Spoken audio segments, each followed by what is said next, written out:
Hello बच्चों, कैसे हैं आप लोग। मैं Lalit sir, founder of Allen chemistry Darbhanga. बच्चों, आज हम आप लोग को एक नया चैप्टर लेकर आए, सरफेस केमिस्ट्री। देखिए, आज एक क्लास में आपका पूरा सरफेस केमिस्ट्री कंप्लीट कर देंगे हम। चलिए अब देखिए, स्टार्ट करते बिना इधर उधर बात बिताए हुए। ध्यान दीजिए बोर्ड पर, थोड़ा सा कंसंट्रेट हो जाए, इधर उधर देखना छोड़ दीजिए। देखिए बोर्ड पर। तो बच्चों, हम आपको आज बताएंगे, चैप्टर का नाम है सरफेस केमिस्ट्री, जो बोर्ड के दृष्टिकोण से 3 से 4 नंबर में आपसे बोर्ड में पूछेगा और एक भी क्वेश्चन नहीं कटेगा। मैं जो भी आपको कंटेंट पढ़ाऊंगा, आपको ऑब्जेक्टिव प्लस ऑब्जेक्टिव कटने वाला नहीं है बालक। आप बिल्कुल टेंशन ना ले, हम है ना। आज आपका फिजिकल केमिस्ट्री खत्म हो जाएगा, उसके बाद हम लोग बात करेंगे ऑर्गेनिक केमिस्ट्री। बहुत बच्चा का मैसेज आता है कि सर जी ऑर्गेनिक केमिस्ट्री मेरा ये है, मेरा वो है। आप टेंशन नहीं लो, ऑर्गेनिक केमिस्ट्री में तो मैं हीरो बना दूंगा भाई। ऑर्गेनिक केमिस्ट्री है तो बिल्कुल टेंशन ही नहीं लेना। चलिए ध्यान दीजिए, पहला चैप्टर का नाम दीजिए, last chapter surface chemistry. Surface chemistry, ये सभी के सभी केमिकल का डिस्कस हम करेंगे सरफेस के ऊपर में, सतह के ऊपर में ना। सतह के ऊपर में, एक लेयर के ऊपर में सब एक्सपेरिमेंट करेंगे, मजा आ जाएगा। देख लीजिए फटाफट। पहला क्वेश्चन बोर्ड में पूछता है, difference between adsorption and absorption. Adsorption और एब्जॉर्प्शन में अंतर लिखे। बिहार बोर्ड के लिए 2 नंबर में पूछ देगा। क्या लिखिएगा? Difference between adsorption and absorption. तो बच्चा बोलिएगा क्या होता जी? एडजॉर्प्शन और एब्जॉर्प्शन में अंतर क्या होता है? तो एक साइड लिखिए एडजॉर्प्शन और दूसरे साइड लिखिए एब्जॉर्प्शन। या ऐसे कर दीजिए, ऐसे कर दीजिए, ऐसे कर दीजिए। पहले देखिए लिखेंगे, व्हाट इज एडजॉर्प्शन? ADSORPTION। ऐसे लिखिए एडजॉर्प्शन के बारे में। लिखेंगे एडजॉर्प्शन के बारे में, it is accumulation of particles on surface of substance more than that is bulk. Surface पर पार्टिकल्स का एक्युमुलेशन ज्यादा होगा। सरफेस मतलब सतह, सतह के ऊपर में पार्टिकल एक्युमुलेट मतलब जमा ज्यादा होगा with respect to bulk, bulk के रिस्पेक्ट में। तो सर सरफेस और बल्क क्या है?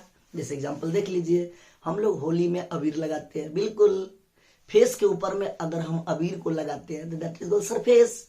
और उसका केमिकल हमारे अंदर में, सेल के अंदर में चले जाता है। तो जो अंदर वाला पार्ट है, जैसे बकल कैविटी, मुंह के अंदर वाला बकल कैविटी वाला पार्ट हो गया बल्क। 2 पार्ट होता है, एक सरफेस, उसके अंदर वाला पार्ट को बोलते हैं बल्क। तो लिखेंगे it is accumulation of particles. Accumulation means जमा होना, सतह के ऊपर में जाके पार्टिकल्स का जमा ज्यादा होगा with respect to bulk, that is called accumulation. Heading डालिए, it is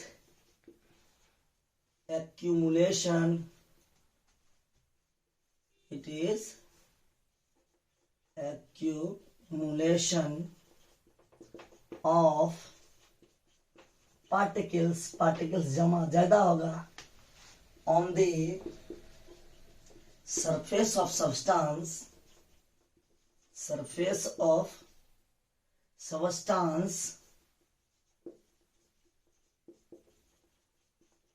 more than that is bulk,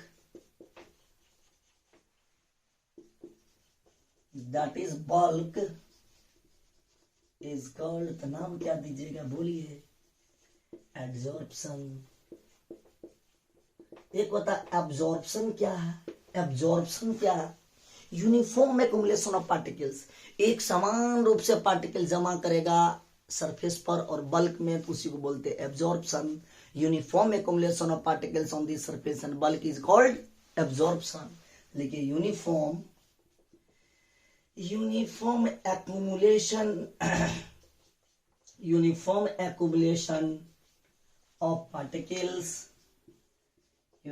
accumulation of particles on the surface and bulk is called, बच्चों मेरे प्यारे दोस्तों, इसका नाम क्या दीजिएगा? एब्जॉर्प्शन। अगर पार्टिकल्स का जमा सरफेस पर ज्यादा हो, बल्क में कम हो, तो उसे बोलते हैं absorption. Accumulation of particles on the surface of substance more than that is bulk. Surface पर ज्यादा, बल्क में कम, तो एब्जॉर्प्शन। एक समान रूप से पार्टिकल जमा करेगा सरफेस और बल्क पर, तो उसी का नाम देंगे एब्जॉर्प्शन। इतना आपको 2 नंबर में बोर्ड में लिखना पड़ेगा। ओके जी, चलिए दूसरा क्वेश्चन के बारे में हम डिस्कस करेंगे। Difference between physical absorption and chemical absorption में अंतर क्या है? लिखिए, आपके बिहार बोर्ड में पूछेगा physical absorption and chemical absorption में अंतर क्या है, डिफरेंस क्या है, बताइए। फिजिकल एब्जॉर्प्शन, चलिए इधर ध्यान दीजिए। डिफरेंस बिटवीन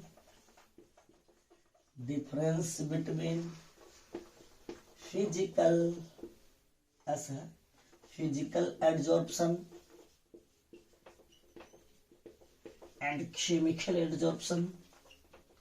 केमिकल एब्जॉर्प्शन में अंतर क्या है? मैं बोर्ड के दृष्टिकोण से बता रहा हूँ, आईटी मेडिकल के नहीं बता रहा हूँ। आईटी मेडिकल के लिए पढ़ाएंगे, अब जो नया सीजन आएगा तो पूरा IT medical board sub level देंगे। अभी हम फिलहाल आपको क्रैश कोर्स बोर्ड लेवल के लिए, मेरा एक ही टारगेट है, कितनों भी कमजोर बच्चा हो, वो गांव देहात में रह के क्यों नहीं पढ़ रहा, उसको भी समझ में आना चाहिए, उसको भी फर्स्ट डिवीजन आना चाहिए।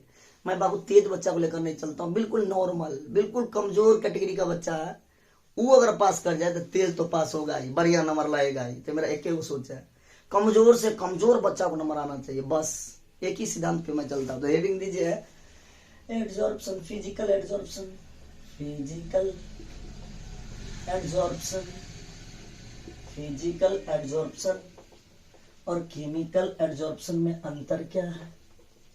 केमिकल एब्जॉर्प्शन में मेरे प्यारे दोस्तों अंतर क्या है? बीच में अंतर लिख दीजिए। ओके मेरे प्यारे दोस्तों, फिजिकल एब्जॉर्प्शन को शॉर्टकट में फिजॉर्प्शन के नाम से भी जानते हैं। फिजॉर्प्शन, इसे हम केमिजॉर्प्शन के नाम से भी जानते हैं। केमिजॉर्प्शन के नाम से भी जानते हैं। दोनों में अंतर देखिए। अगर फिजिकल एब्जॉर्प्शन होगा तो वेंडरवाल फोर्स होगा। अब कैसा वेंडरवाल फोर्स होगा? तो वीक वेंडरवाल फोर्स होगा। तो फर्स्ट पॉइंट लिख दे, weak van der Waals force are present. Weak van der Waals force are present, van der Waals force are present.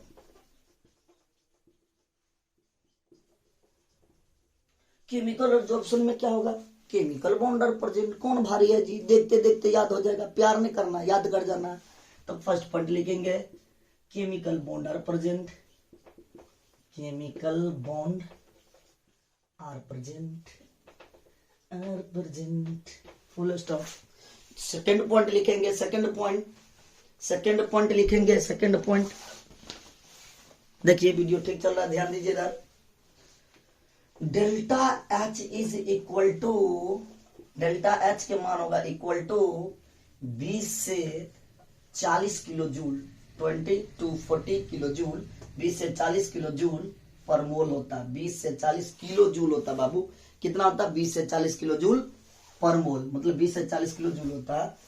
और इसमें जो होता है ना केमिजॉर्प्शन में, delta H is equal to, delta H का मान इक्वल टू 80 से 240 किलो जूल होता है। 240 किलो जूल होता है, 240 किलो जूल। ये 40, 20 से 40 किलो जूल, ये 80 से 240 किलो जूल। मेरे प्यारे दोस्तों, तो आप बताइए यहाँ पे डेल्टा एच को क्या बोलते हैं? अब 11th में थर्मोडायनामिक्स में पढ़े हैं, चेंज ऑफ इंथैल्पी बोलते हैं। चेंज ऑफ इंथैल्पी, बच्चों इंथैल्पी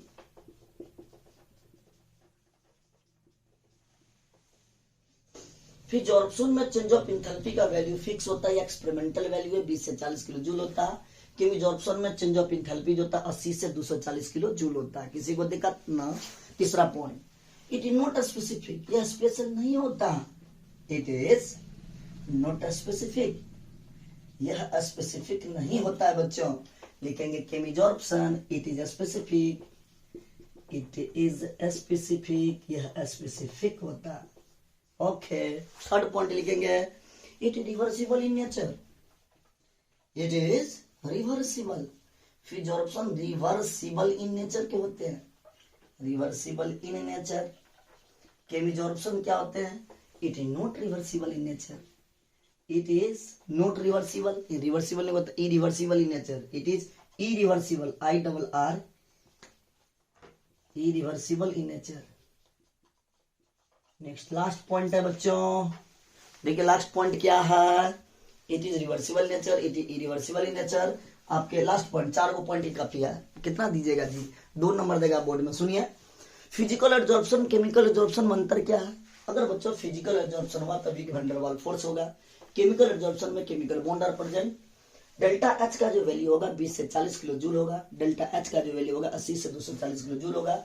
मेरे प्यारे दोस्तों, डेल्टा एच को क्या बोलते हैं, चेंज ऑफ इंथैल्पी बोलते हैं। इसका चेंज ऑफ इंथैल्पी का वैल्यू फिक्स है 20 से 40 किलो जूल, इसका 80 से 240 किलो जूल। डेल्टा इसमें लिखेंगे 80 नॉट स्पेसिफिक, फिजॉर्प्शन स्पेसिफिक नहीं होता, केमिजॉर्प्शन स्पेसिफिक होता है, रिवर्सिबल नेचर होता है।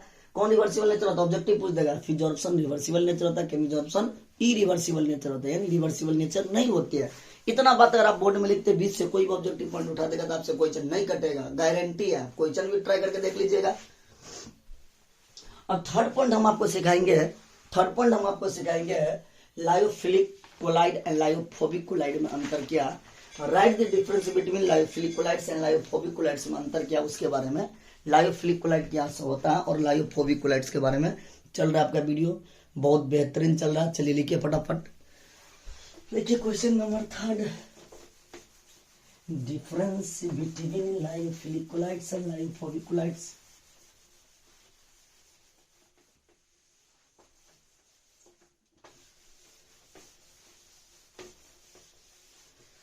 आप लोग पढ़ते रहिए, थोड़ा घर पे मेहनत थोड़ा बढ़ा दीजिए, बस 2 महीना तो पढ़ना है जी, 2 महीना के बाद घूमते रहो, ऐश करते रहो, कोई दिक्कत नहीं, बस 2 महीना थोड़ा सा मेहनत कर लीजिए ना, रिजल्ट आ जाएगा बस। देखिए difference between lyophilic colloids and lyophobic colloids, difference between कैसे कैसे, डिफरेंस बिटवीन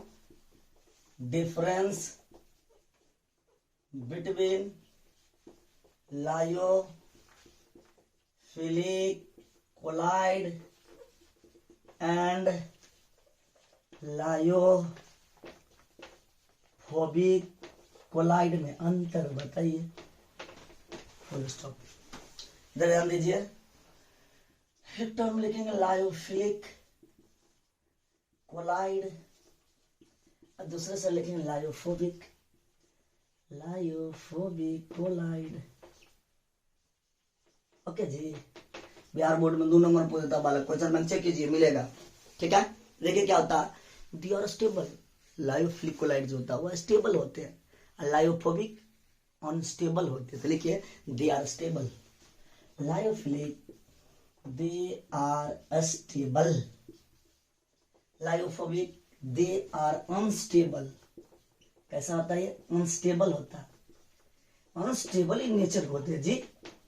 दूसरा पॉइंट नंबर 2 लिखिए, they are not easily precipitate, lyophilic colloid को हम इजिली प्रिसिपिटेट नहीं करते हैं, they are easily precipitate, they are क्या लिखिएगा बच्चों, they are not easily precipitate, मैं क्या लिखता, they are not easily precipitate, not easily precipitate,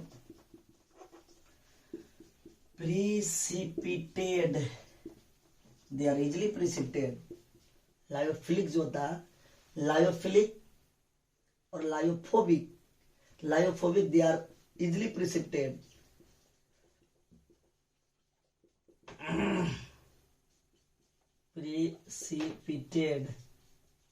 full stop. Third point बच्चों, they are reversible in nature, lyophilic जो होते हैं वो रिवर्सिबल नेचर होते हैं, दे आर रिवर्सिबल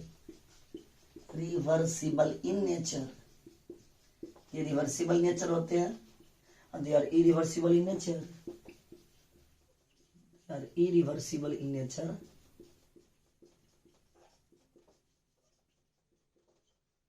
4 से 5 पॉइंट देना 2 नंबर में बालक। नेक्स्ट चौथा पॉइंट एक और ले लिखी है, their velocity is much higher than that of medium, much higher than that of medium, their velocity is much higher than that of medium, उसका वेलोसिटी ज्यादा होता है मीडियम से, दैट ऑफ मीडियम। इसमें लिखा their velocity almost same as that of medium, their velocity their velocity is almost same in that of medium. Okay जी मेरे प्यारे दोस्तों, इसका एग्जाम्पल भी है। लायोफिलिक कोलाइड्स का एग्जाम्पल क्या है बच्चों? आपके एनसीईआरटी का 2-3 को एग्जाम्पल डालेंगे लायोफिलिक कोलाइड्स का। गम, स्टार्च एंड जेलेटिन, ये एग्जाम्पल होता है। गम, स्टार्च एंड जेलेटिन, जेलेटिन एक एग्जाम्पल होता है किसका? लायोफिलिक कोलाइड का। इसका एग्जाम्पल क्या होता है? 5th होगा। लायोफोबिक का एग्जाम्पल होता है बाबू, एनसीईआरटी का एग्जाम्पल मैं लिख रहा हूँ, muddy water, sulphur sol, gold sol. Muddy water मतलब कीचड़ वाला पानी, sulphur sol and gold sol, सभी के सभी एग्जाम्पल होता है किसका जी? लायोफोबिक कोलाइड का। ओके, तो लायोफिलिक कोलाइड्स, लायोफोबिक कोलाइड्स में आप बोर्ड के इतना कर लीजिएगा कंप्लीट। भाई लायोफिलिक है तो दे आर स्टेबल होते हैं, दे आर अनस्टेबल होते हैं। Lyophilic they are not easily precipitate होते हैं, दे आर इजिली प्रेसिपिटेट किया जाता है। दे आर रिवर्सिबल नेचर होते हैं, they are irreversible in nature होते हैं। Their velocity much higher than that of medium, इसका वेलोसिटी ज्यादा होगा मीडियम से। देयर वेलोसिटी ऑलमोस्ट सेम, पर लायोफोबिक का वेलोसिटी सेम होता है, वेलोसिटी सेम होता है दैट ऑफ मीडियम। इसका एग्जांपल होता है लायोफिलिक का gum, starch and gelatin. Lyophobic का एग्जांपल होता है muddy water, sulphur sol, gold sol is an example of lyophobic collides. किसी बच्चा को दिक्कत नहीं? दिक्कत तब चलिए आगे बढ़िए। What do you mean by coagulation value? Sir coagulation value या फॉलिकुलेशन वैल्यू से आप क्या समझते हैं? बोर्ड में पूछ देगा what do you mean by coagulation value या फॉलिकुलेशन वैल्यू। चलिए इसके पहले मिटाते हैं, थोड़ा सा मिटाते हैं। इसको भी सुबह ठंडा लग जाता है जी, मिटता ही नहीं है, मिटता ही नहीं है, मिटता ही नहीं है। चलिए देखो, what do you mean by coagulation value? Question number 4, what do you mean by, मतलब mean by coagulation value. Coagulation value क्या होता है? या फॉलिकुलेशन वैल्यू? क्वेश्चन में लिखा रहेगा कोगुलेशन वैल्यू या फॉलिकुलेशन वैल्यू क्या होता है बच्चों? बताओगे कोई बच्चा? It is number of millimole of an productive colloid to coagulate 1 litre of colloidal solution is called, बोलते हैं coagulation value. It number of millimole of an electrolyte which are required to coagulate, it is number of millimole of an electrolyte, millimole of an electrolyte which are required to coagulate, which are required to coagulate 1 liter of colloidal solution, 1 liter of colloidal solution is called, इसका नाम क्या दोगे? Coagulation value या फॉलिकुलेशन value. 1 litre colloidal solution को coagulate करने के लिए जितना मिलीमोल इलेक्ट्रोलाइट की रिक्वायरमेंट होगा, जरूरी होगा, उसे बोलते हैं कोगुलेशन वैल्यू। वही लिखे it number of millimole of an electrolyte, number of millimole of an electrolyte which are required to coagulate 1 liter of colloidal solution is called, बोलते हैं कोगुलेशन वैल्यू। क्या होता है कोगुलेशन वैल्यू? भाई 1 लीटर कोलाइडल सॉल्यूशन को coagulate करने के लिए जितना मिलीमोल इलेक्ट्रोलाइट की रिक्वायरमेंट होता है, जरूरी होता है, उसे हम बोलते हैं कोगुलेशन वैल्यू। याद रहेगा, 1 लीटर कोलाइडल सॉल्यूशन को कोगुलेट करने के लिए मेरे प्यारे दोस्तों, 1 लीटर कोलाइडल सॉल्यूशन को कोगुलेट करने के लिए जितना मिलीमोल इलेक्ट्रोलाइट की रिक्वायरमेंट होगा, जरूरी होगा, उसे हम बोलते हैं कोगुलेशन वैल्यू। एग्जांपल में 1 लीटर दूध को जमाने के लिए जितने जोरन की जरूरत होगा, जोरन मतलब दही की जरूरत होगा, उसे हम बोलते हैं कोगुलेशन वैल्यू। हंसने के लिए मैंने लिख दिया कि भाई 1 लीटर कोलाइडल सॉल्यूशन को कोगुलेट करने के लिए जितना मिलीमोल इलेक्ट्रोलाइट की जरूरी होगा, उसे हम बोलते हैं coagulation value. It is number of millimole of an productive, it is number of millimole of an electrolyte which are required to coagulate 1 liter of colloidal solution is called बोलते हैं coagulation value. आगे का point लिखिए, coagulation value के बाद बताएंगे एक rule, उस रूल का नाम होता है कौन सा रूल बच्चों, हार्डी सुलज रूल, सुलज। चलिए इसके बाद लिखिए Hardy Schulze rule.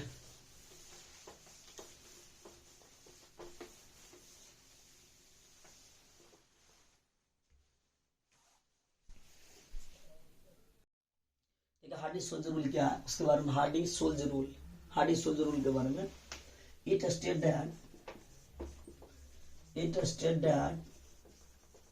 Higher the charge on cation and anion, higher charge the cation and anion, higher charge the cation and anion, lower will be coagulation value, lower will be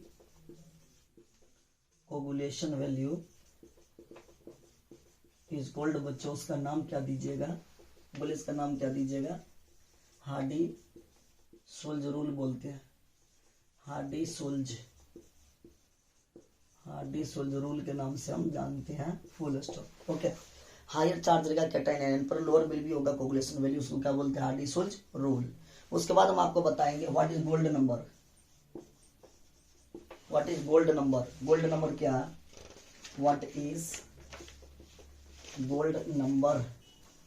मेरे प्यारे दोस्तों gold number क्या है उसके बारे में देखिए, gold number का डेफिनेशन बताएंगे क्या होता है, 2 नंबर में पूछेगा आपसे gold number. It is milligram of a protective colloid, लिखिए it is amount of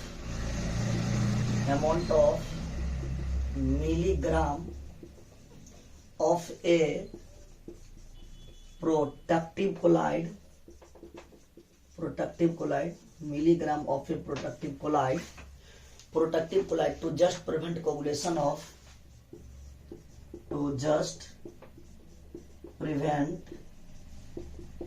coagulation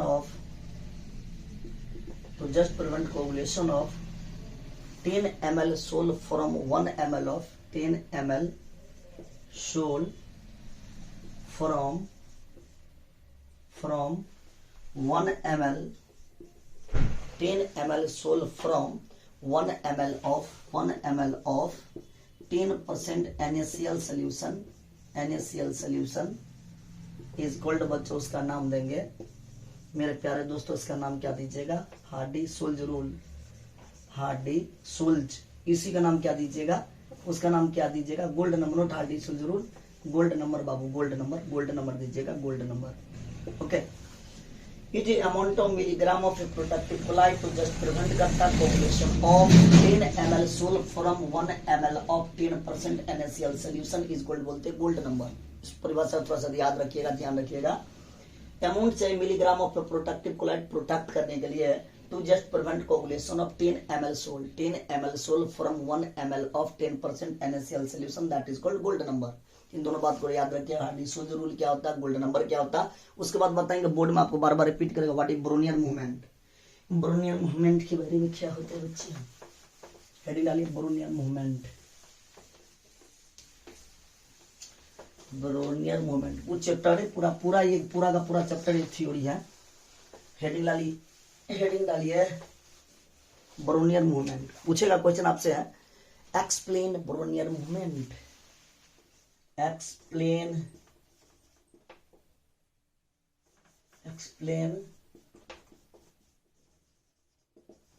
ब्रोनियर movement, Brownian movement के बारे में, ब्रोनियर मूवमेंट के बारे में, Brownian movement.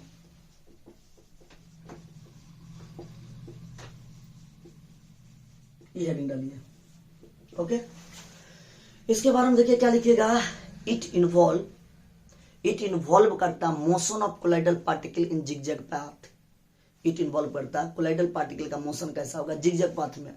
It involve motion of colloidal particle in zigzag path is called, क्या बोलिएगा, zigzag path या जिगजैग डायरेक्शन में। तो लिखेंगे it involve motion of colloidal particle in zigzag path is called Brownian movement. It involve motion of colloidal particle, motion of colloidal particle in zigzag path, in zigzag, कैसे लिखेगा जी, zigzag path, in zigzag path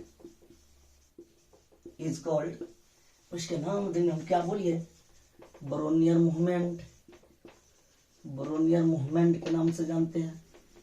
example में movement, Brownian movement के नाम से जानते हैं। Example में direction of electron in metal plate, inside the metal plate direction of electron, inside the metal plate direction of electron, inside the metal plate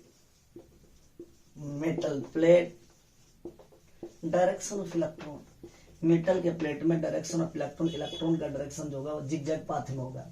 जैसे example में एक मेटल का प्लेट बना लिया, एक बड़ा सुंदर सा मेटल का प्लेट बनाएंगे, इसमें इलेक्ट्रॉन का जो डायरेक्शन होगा, यहां से इलेक्ट्रॉन का जो डायरेक्शन होगा जिगजैग पाथ में होगा।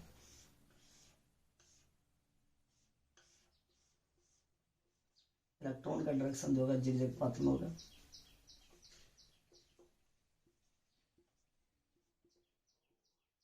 इलेक्ट्रॉन का जो डायरेक्शन होगा जिगजैग पाथ में होगा, तो ये होता है Brownian movement.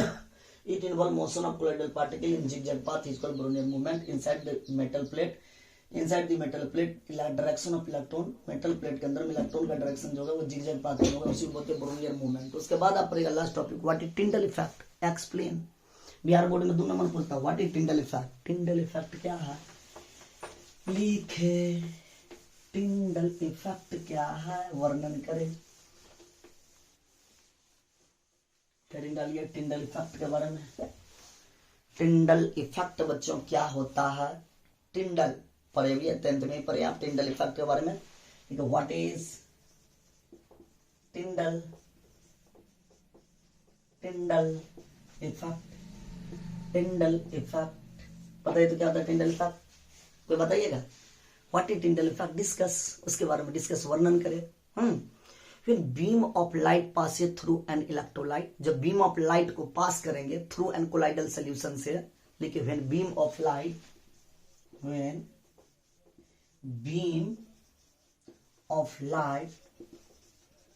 passes through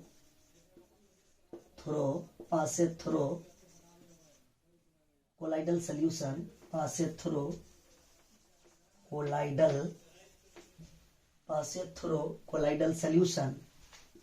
passes through colloidal solution, then passes through colloidal solution से अगर पास करता है colloidal solution, पास करता कहां से colloidal solution, then colloidal particles are seen, ये बात है, then colloidal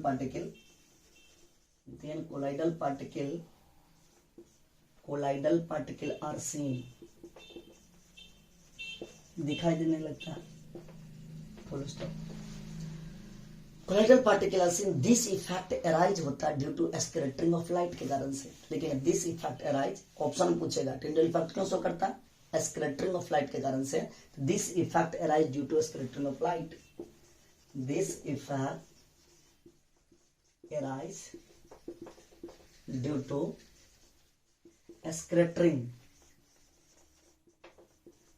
scattering of light, ये इफेक्ट जो राइज होता है due to scattering of light, light के स्कैटरिंग के कारण से होता है, scattering of light from the surface of colloidal particle, from the surface of colloidal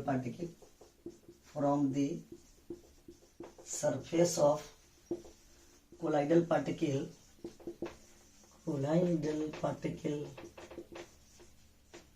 is called colloidal particles है, this effect is called बच्चों से इफेक्ट का नाम होता है टिंडल इफेक्ट, टिंडल इफेक्ट के नाम से जानते हैं।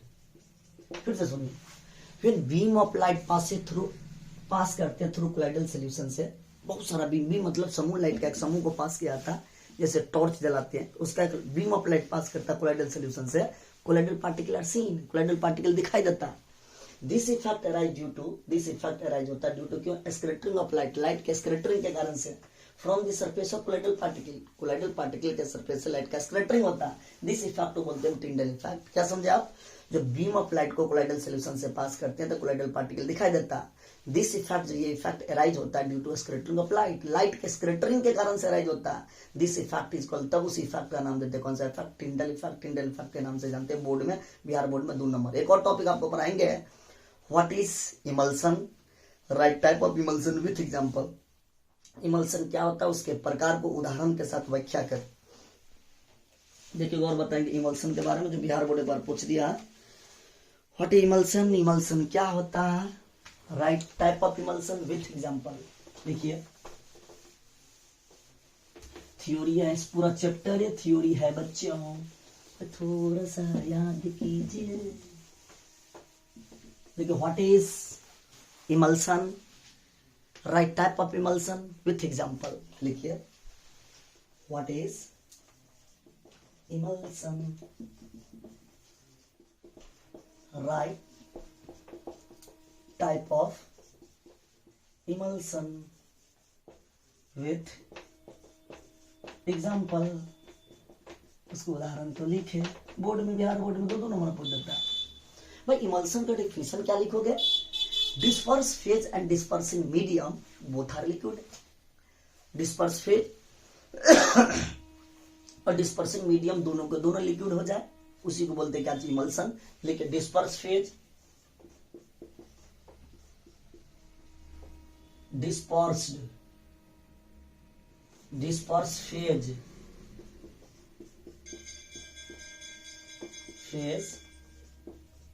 And dispersing medium